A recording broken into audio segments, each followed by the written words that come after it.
नमस्कार, आप देख रहे हैं लाइव सिटीज़। मैं हूं आपके साथ सौरभ राज। देखिए, लोक जनशक्ति पार्टी में अब बंगले को लेकर की लड़ाई शुरू हो गई है।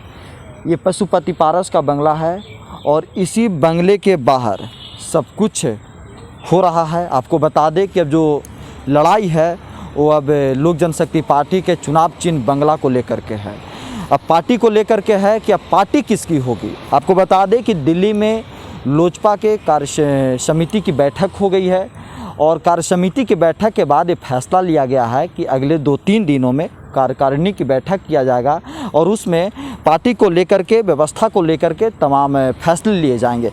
लेकिन फ़िलहाल जो सब कुछ हुआ है इसी बंगले के बाहर, बंगले को लेकर के ड्रामा चल रहा था।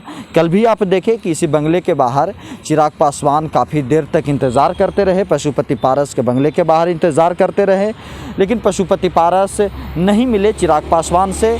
और फिर अब जाकर के जब संसदीय दल का नेता चुन लिया गया पशुपति पारस को, तो उसके बाद लीगल तरीके से हर कदम दर कदम लीगल तरीके से पशुपति पारस आगे बढ़ रहे हैं। पहले आपने देखा कि लीगल तरीके से उन्होंने लोकसभा अध्यक्ष ओम बिड़ला के पास गए, वहाँ लेटर दिया, वहाँ पे मिले और फिर वहाँ से भी लेटर आई, वहाँ से अधिसूचना जारी की गई और फिर पशुपति पारस को संसदीय दल का नेता बना दिया गया।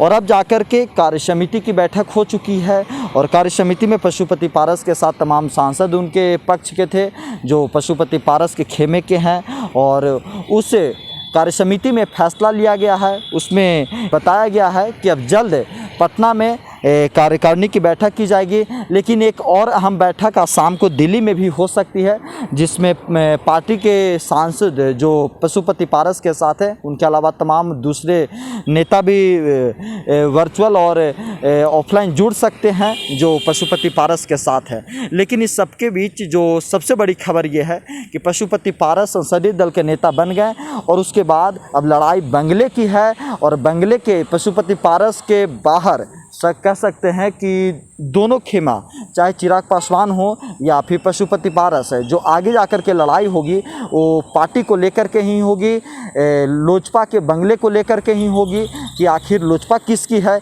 इसीलिए पशुपति पारस हर कदम दर कदम लीगल तरीके से आगे बढ़ रहे हैं और कह सकते हैं कि कार्य समिति के बैठक के बाद यही फैसला लिया गया है कि पटना में 2-3 दिनों के अंदर कार्यकारिणी की बैठक करेंगे। उसमें अध्यक्ष को लेकर के, व्यवस्था को लेकर के, कार्यकारिणी के सदस्यों को लेकर के उसमें मीटिंग होगी, फैसला होगा, उसके बाद ही कुछ निर्णय लिया जाएगा।